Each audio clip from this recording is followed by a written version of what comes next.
नमस्कार, स्वागत है आप सभी का सीएनबीसी आवाज पर। हफ्ते का पहला कारोबारी सत्र और ये एक्सपायरी वाला हफ्ता है।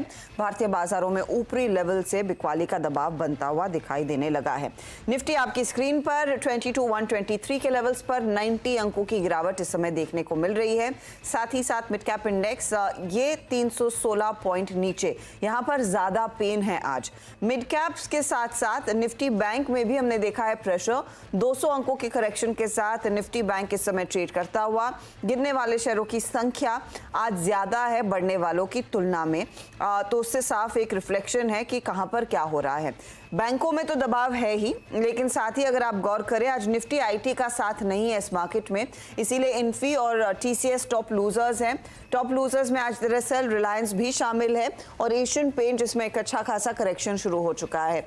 लेकिन दूसरी तरफ एल&टी पावर ग्रिड और एचडीएफसी बैंक पार्टिसिपेट कर रहा है। निफ्टी बैंक नेगेटिव है, लेकिन एचडीएफसी बैंक हल्की सी पॉजिटिव साइड पर 0.23% के गेन्स को होल्ड करने में कामयाब। ये है फिलहाल अब तक की स्थिति। अब ऐसे में हमारे जानकार क्या रणनीति अपनाएंगे, किस तरह के ट्रेड्स पर ये करेंगे फोकस, इस सब पर होगी बातचीत। तो इस बीच मेटल इंडेक्स स्क्रीन पर रखिएगा। चीन में आयरन ओर के दाम आज करीब 3% करेक्ट हुए हैं। आपको याद होगा पिछले हफ्ते करीब 5% करेक्शन की खबर आई थी और आज ये 3% तक का करेक्शन। आयरन ओर 4 महीने के लोज पर है। ये पॉजिटिव होना चाहिए स्टील कंपनियों के लिए। हालांकि आज सुबह से टाटा स्टील, जेएसडब्ल्यू स्टील जैसे काउंटर्स में कुछ मुनाफा वसूली के अंश देखने को मिले थे। वो स्टॉक्स आपकी स्क्रीन पर रखते हैं। इस खबर का इस समय कुछ इंपैक्ट आ रहा है या नहीं। इस साल अब तक 20% वैसे आयरन ओर प्राइसेस में अच्छा खासा करेक्शन देखने को मिला है। टाटा स्टील अभी भी डे लो पर है। इस खबर से वैसे चलना चाहिए क्योंकि आयरन ओर इन कंपनियों के लिए एक बड़ा इनपुट कॉस्ट होता है और चाइना दरअसल ग्लोबली प्राइसेस को डिसाइड और ड्राइव करता है। सभी स्टील कंपनियां रेडार पर रखें। Tata steel, JSW steel, JSPL, इन सब पर इसका इम्पैक्ट आगे आना चाहिए।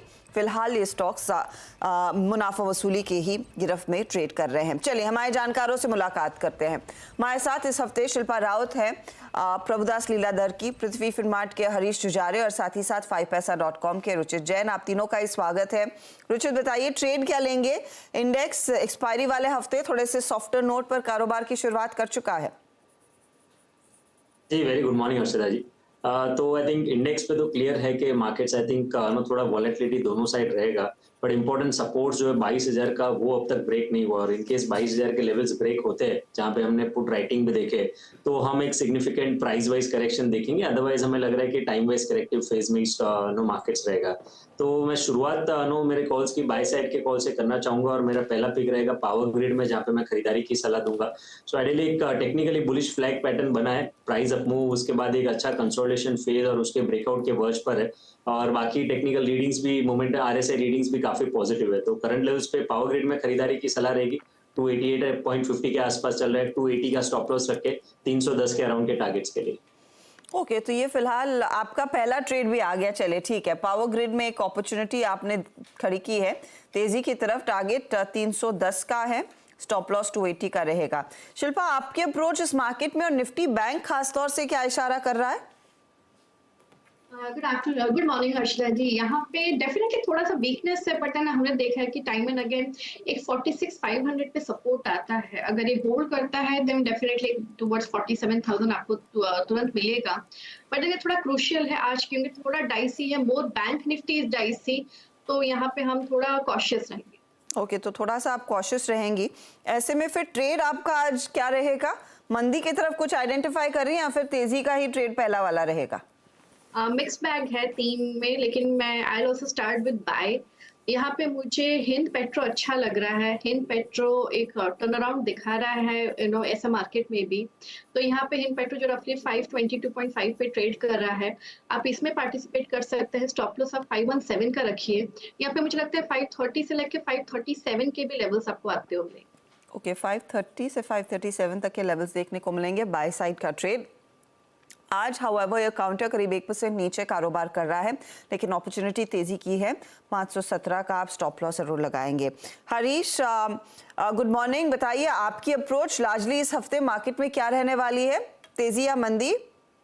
गुड मॉर्निंग हर्षिता जी। जैसे दूसरे एनालिस्ट बताया, मेरा भी ऑलमोस्ट सेम अप्रोच है। मार्केट हो सकता है थोड़ा वोलेटाइल हो, लेकिन अभी भी 20,100 या 22,000 के आसपास सपोर्ट है निफ्टी में। मुझे लग रहा है जब तक उसके नीचे प्रॉपर क्लोजिंग नहीं होता है तो मुझे लग रहा है कि बाउंस बैक देखने मिल सकता है मार्केट्स में। तो मेरा फर्स्ट स्टॉक रहेगा डिक्सॉन में बाय का।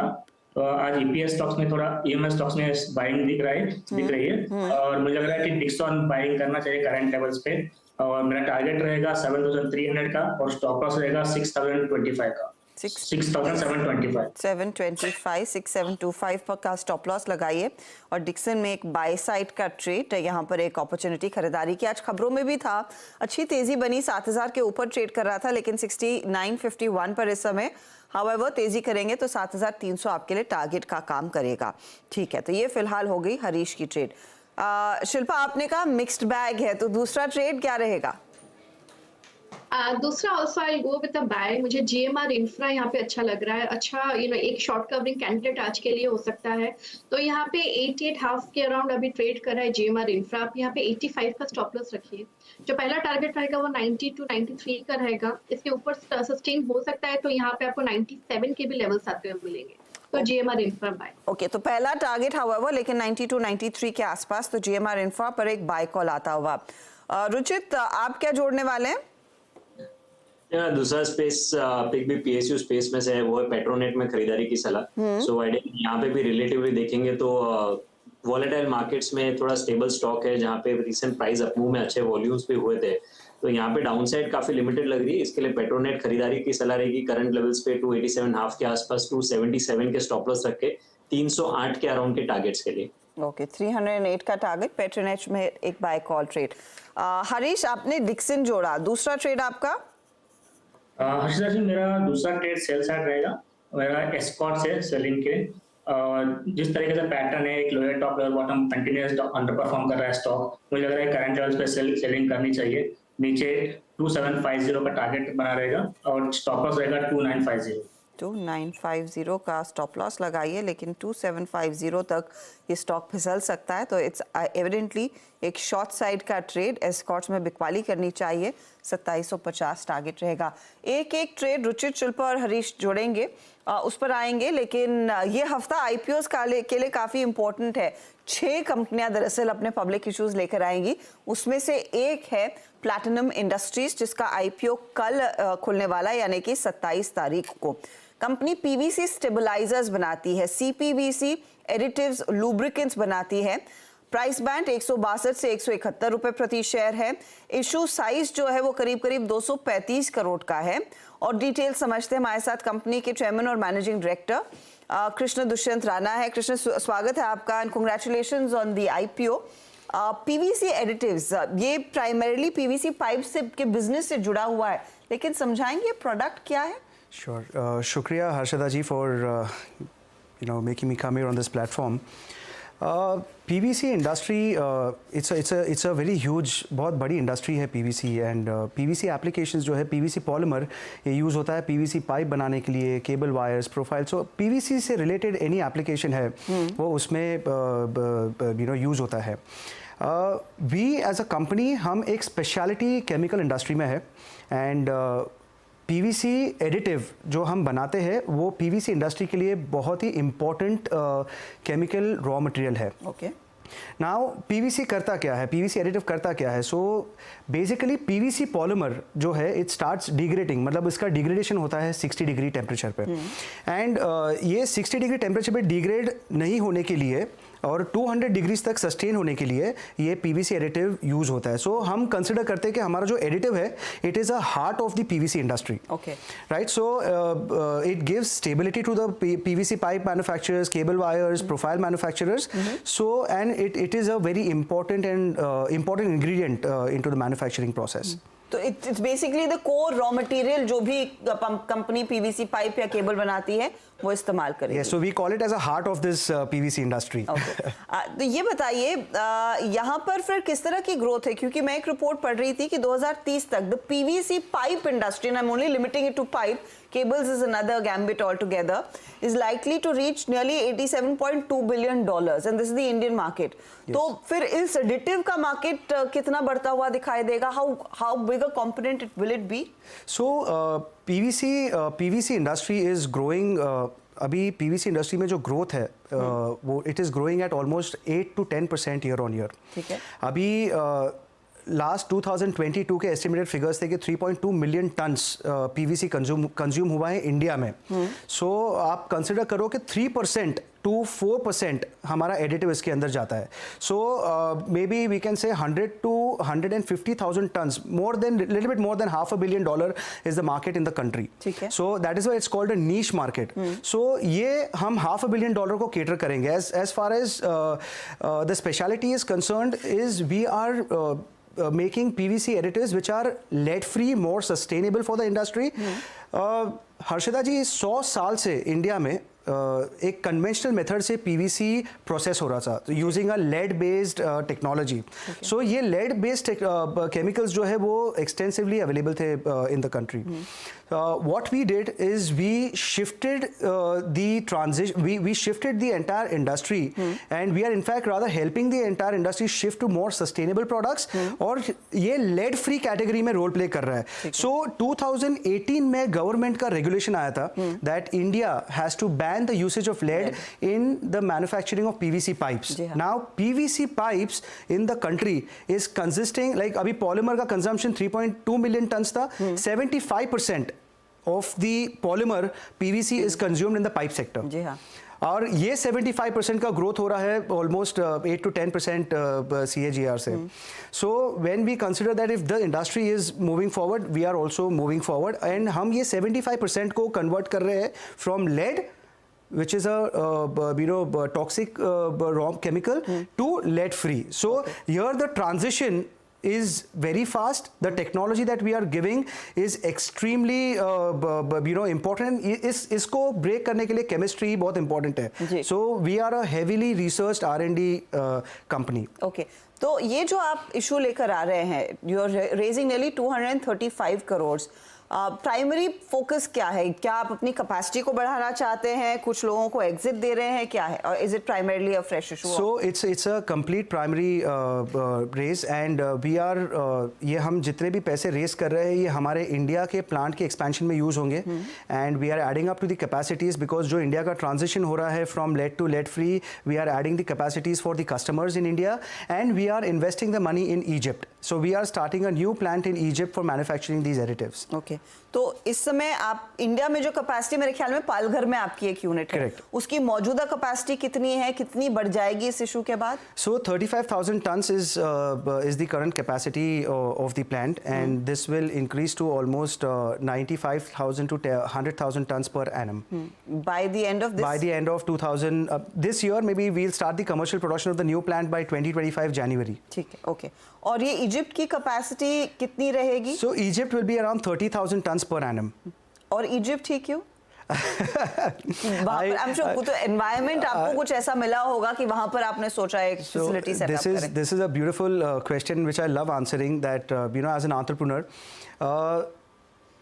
going three years back we wanted to supply, हमें एक कस्टमर को सप्लाई करना था in a country like Uzbekistan. So 3 साल पहले जब हम कस्टमर के साथ डील कर रहे थे तो वहाँ पे हमें पता चला कि एक 20 feet container was costing around $6,500. So we thought that if you want to compete, the customer was not buying up a price. They said that you're too expensive and हम आपसे खरीद नहीं सकते हैं. I said why? The reason is the competition from Turkey and Europe was very high. Okay. So we thought if you want to compete and we want to have a global reach and be a global name, we need to do something outside India and that's how we started researching on the countries. And वहाँ पे हमें पता चला कि Egypt ही एक ऐसा देश है जहाँ पे कोई मैन्युफैक्चरर नहीं है, heavily dependent on imports. So 95% पूरा इजिप्ट डिपेंडेंट है in terms of imports of raw materials. So अगर हम वहाँ पे जाते हैं तो we will be the first company to manufacture, having a niche market share and faster penetration.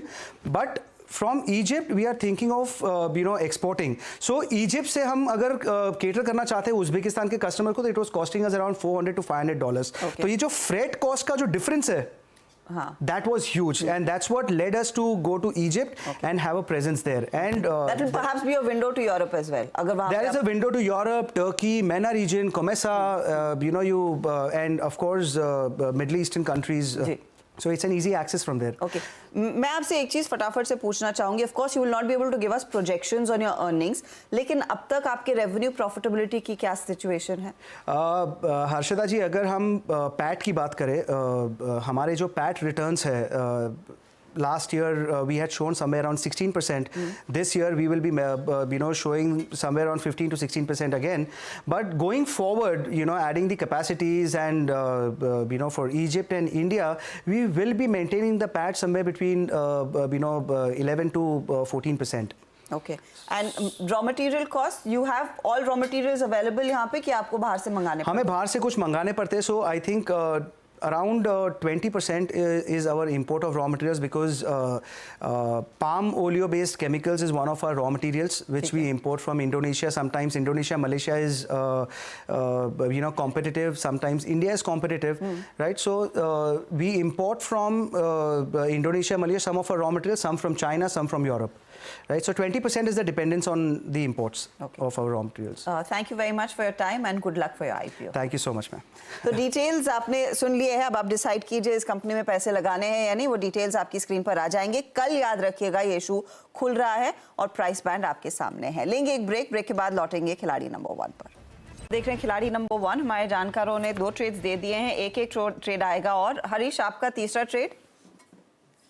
Harshada जी, मेरा तीसरा ट्रेड रहेगा कोल इंडिया में. कोल इंडिया बाय की रहा है करंट लेवल्स पे, और मुझे लग रहा है कि यहाँ से प्राइसेस 475 तक ऊपर जाने के चांसेस है. और एक पिछले कुछ हफ्तों से एक गिरावट देखने मिला था और 20 डे मूविंग एवरेज के आसपास सपोर्ट ले रहा है अभी, और इंट्राडे के चार्ट्स पे एक इन्वर्स चैनल्स का पैटर्न फॉर्मेशन बना हुआ है. तो मुझे लग रहा है कि इसके चलते स्टॉक प्राइस 475 ऊपर की ओर जा सकते हैं और स्टॉप लॉस रहेगा 430 का. रुचित, आप क्या जोड़ेंगे?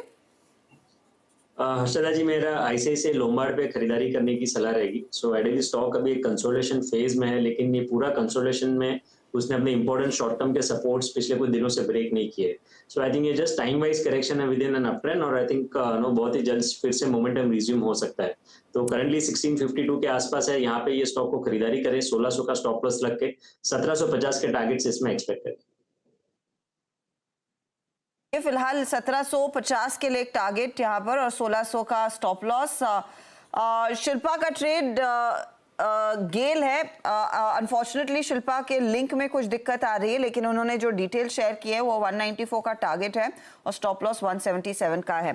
चलिए मैं आपके लिए फटाफट से सारे ट्रेड्स सामने रख रही हूँ स्क्रीन पर. और हरीश ने डिक्सन टेक 7300 का टारगेट दिया है.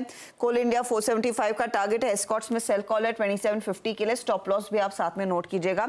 देखेंगे यहाँ पर किस तरह के रिटर्न्स क्या ट्रेड्स में ज्यादा बन रहे हैं. सबसे बढ़िया परफॉर्म इनका डिक्सन ही कर रहा है. अब आते हैं अगले ट्रेड पर. रुचित के पावर ग्रिड बाय साइड पर ट्रेड है. पेट्रोनेट बाय साइड का ट्रेड. पावर ग्रिड 310 का टारगेट, 308 पेट्रोनेट का टारगेट, आईसीआईसीआई लोम्बार्ड 1750 का टारगेट. रिटर्न्स क्या बन रहे हैं और कौन सा स्टॉक सबसे बढ़िया परफॉर्म करके दे रहा है, तो वो पावर ग्रिड है. 0.66% की कमाई उधर. शिल्पा ने हिंदुस्तान पेट्रो तेजी की 545 टारगेट है.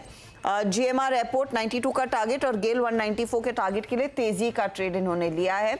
यहाँ पर सबसे बढ़िया परफॉर्म करके इनको दे रहा है एचपीसीएल. जीएमआर और गेल में ज्यादा कुछ बदलाव नहीं हुआ है इनके जोड़ने के बाद, आई गेस, या फिर उस प्लेट में कुछ एरर है. ओवरऑल रिटर्न्स की सिचुएशन अब आपकी स्क्रीन पर आ जाएगी. शुरुआत पॉजिटिव साइड पर सभी कर रहे हैं. हरीश चल रहे हैं आगे 0.51% के रिटर्न्स, रुचित 0.43% के रिटर्न्स, 0.22% के रिटर्न्स पर शिल्पा है. ये आपके लिए ताज़ा तस्वीर खिलाड़ी नंबर 1 की. जो भी बदलाव होगा उसका एक अपडेट 1 बजे में आएगा मिड कैप मंत्र के दौरान. लेंगे एक ब्रेक, आगे फोकस कमोडिटी मार्केट एक्शन पर. बता दें कि मनी कंट्रोल पर दिए गए विचार एक्सपर्ट्स के अपने निजी विचार होते हैं. वेबसाइट या मैनेजमेंट इसके लिए उत्तरदायी नहीं है. यूजर्स को मनी कंट्रोल की सलाह है कि कोई भी निवेश निर्णय लेने से पहले सर्टिफाइड एक्सपर्ट की सलाह लें.